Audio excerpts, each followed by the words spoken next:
Welcome in everybody to the first edition of the year of Valpo Football Weekly, sponsored by Regional Federal Credit Union. I'm Brandon Vickery, glad to be joined by the first-year head coach of the Valpo football program, Landon Fox, as we get set for Week 1 between Valpo and Eastern Kentucky. And first, we talk about your camp, and you just finished your first fall camp as a head coach. What have you learned about your team over the last few weeks?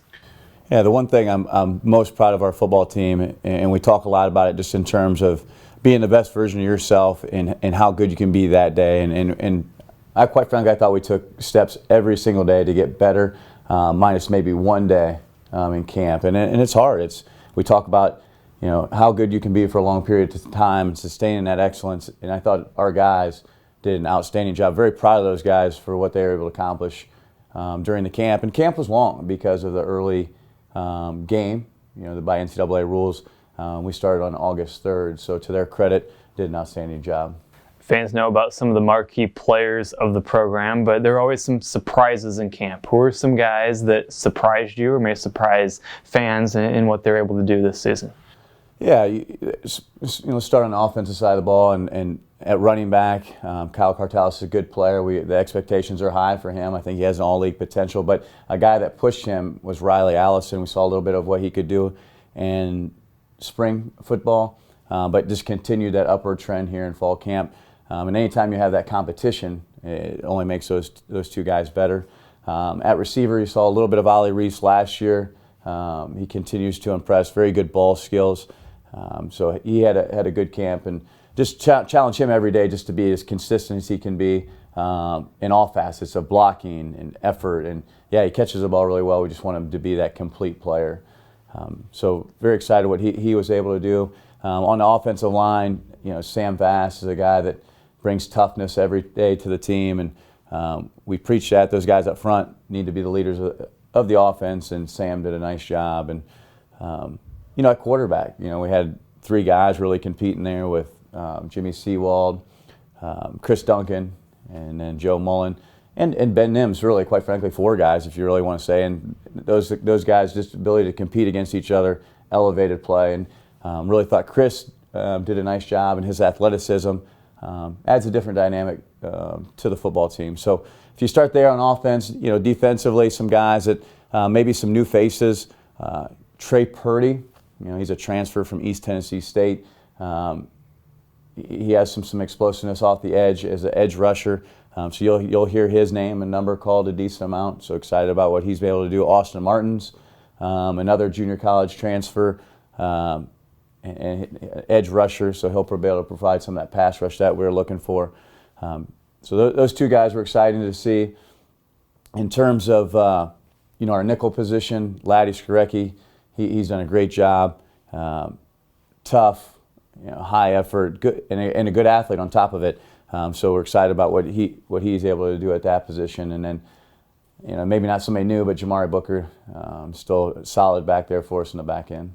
You talked a bit about the quarterback position. It's always a big question, and it's a question going into Week 1. What happens at quarterback? Where do things stand at that spot? Yeah, right now at the quarterback position, the two guys are kind of compete for the job, Chris Duncan and Jimmy Seawald. I'd say right now Chris kind of has the upper hand, and just from the standpoint, Jimmy's still recovering from that off-season shoulder injury, would be a game-time decision for us, and just to see his ability, just to see where he's at. And then the nice thing is, and we may get into this a little bit, but have the first game the 29th, and then unique scheduling, we do have a bye week the following week, so we do have another 2 weeks before the next game. So just to see where we're at with the quarterback position. Yeah, let's talk more about that, not only from the quarterback standpoint, but overall. You talked about the Thursday game, then a bye week. There's always a lot of growth between Week 1 and Week 2. How does that change, if at all, the way you approach this week, knowing that you have one game against a scholarship opponent, kind of a unique situation, and then a long time to get better before game number 2? I think the first thing when you talk about scholarship is, our guys want to play against the best, and we want recruits who want to play against the best. And so you schedule these games to create excitement for those guys. And you're going to go in, you're going to play a top 25 team. I've seen them 23, 24th in the country. So our guys are excited about that opportunity. And what it does, though, is it also helps you see, hey, where do we need to improve? Because obviously they're a good team, and you're going to see some of those spots where, hey, we need to get better. And then, you talk about that first game and having a couple weeks, and your ability to improve from week 1 to week 2 is exciting, because I don't want to say it's a preseason game, because that's not our approach, but it is a chance to see, hey, here's game 1. All right, now we have some time before game 2 to continue to improve our football team. And quite frankly, I've talked to our guys about it, because it's unique that you're almost going back to camp mode a little bit, and that's why I said kind of the preseason thing in terms of the game. You talked about the team itself that you're taking on. There's no question they're a fringe top 25 team, depending on which poll you look at. A lot of talent on that side. I know you've watched film. What makes them so good? So they've done what we want to do here. And if you look at it defensively, they have 8 senior starters on defense, 6 of which are fifth-year seniors. So that depth and that experience, I'm sure, has created competition amongst positions. So it's only elevated their play. But anytime you're playing with older players, they just understand the system and what they're supposed to do. And then on top of it, defensively, they're not real complex in early downs. First and second down, they're pretty basic. And then in their third down package, they'll get exotic and give you some different looks. But that's where we want to get to, with having the depth and playing with older guys. And then they have some dynamic athletes on that side of the ball as well. They're Aaron Patrick, their defensive end, I'm sure is getting looks to play at the next level, and he's there as I saw him mentioned as an All-American player. But they're solid all the way around, and that's why Mark Elder, their head coach, is excited about this team. So offensively, their strength is their offensive line. They returned 4 or 5 starters. Very good running back, McCleskey, very dynamic running back, and they're expecting him to do a lot for them. And then they're similar to us a little bit, where they have some decisions to make at quarterback. They have 2 guys there that they've been looking at. They gave the nod on their 2 deep to their transfer from Oregon State, but we'll see. The redshirt freshman, he played the last 3 games, and Eastern Kentucky won their last 4 games this season. He started the last 3. So they have a kind of a quarterback battle there as well. Let's talk about your defense a little bit. I want to ask you to reveal the full game plan, but maybe some basic principles of the defense and what you're excited about in terms of that unit. Yeah, you talk about just game plan. The big thing we're asking our guys to do is to be in the right spots. It's kind of unique in terms of, okay, we're a new staff here at Valparaiso, but on the opposite end of it, Eastern Kentucky actually has a new offensive coordinator. So you're kind of piecing things together as well, from where he was at to what Eastern Kentucky did last year. So there's some indecision on our part defensively too, exactly what they're going to do offensively, just like I'm sure they're kind of guessing what we're going to do offensively, defensively, and special teams wise.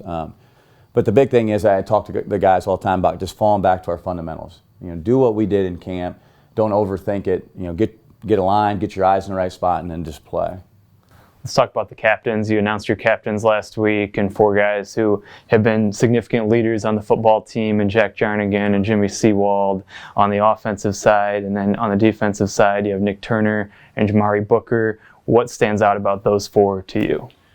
Yeah, Brandon, you and I talked about this a little bit, but the neat thing about our captains, each of them bring a little unique flavor to what they do. And it's kind of neat for the football program and for me as a head coach to be able to talk to the guys that everybody has different leadership styles and different ways to do it. And we talk a lot about that, of just be who you are. Don't try to be something different. And as you look through it, Jimmy Seawald, but if you came into the football building, kind of a quieter guy by nature, but very, very well respected by his teammates. So obviously he's doing a lot outside of the team, or things that you may not see as the head coach or as a coaching staff. So investing time outside of football, which is very important. Jack Jarnigan, offensive lineman, he's kind of our spokesperson. He likes to get up and chat it up and talk. Very involved in the community, in the Valparaiso community, and also within the university community as well. He's head of our community service program. So Jack does an outstanding job of getting out in front and leading that way. Nick Turner, he's your football junkie guy. Like, he loves football, fun to be around, great teammate just because of his energy and his passion for the game of football, but also cares deeply, and you can see that passion that caring side of him as well. So he's been able to do both, which is really unique, especially for a college-age student to have that caring and then that crazy football personality as well. But very fun to be around. His teammates love to be around him as well.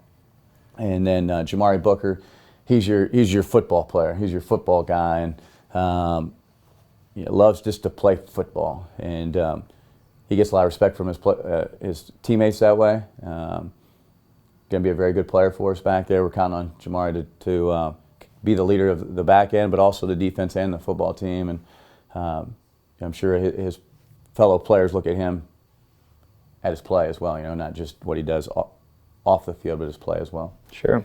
Well, last thing, going into Thursday night, it's your first game as a head coach at the college level. How is this going to be special for you or different from all your games as a coordinator and as an assistant?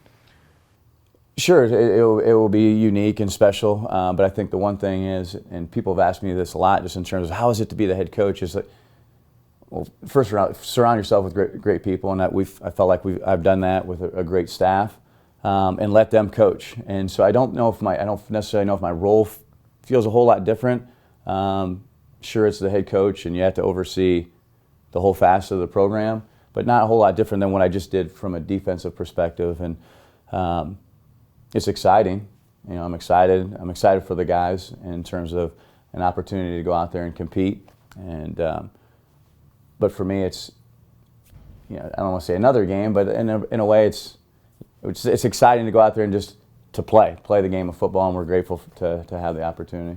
There he is, the head coach, Landon Fox, here on Valpo Football Weekly. It's week 1 of the season, Valpo in Eastern Kentucky on Thursday night. For all the latest in Valpo football and Valpo athletics, we invite you to check out valpoathletics.com.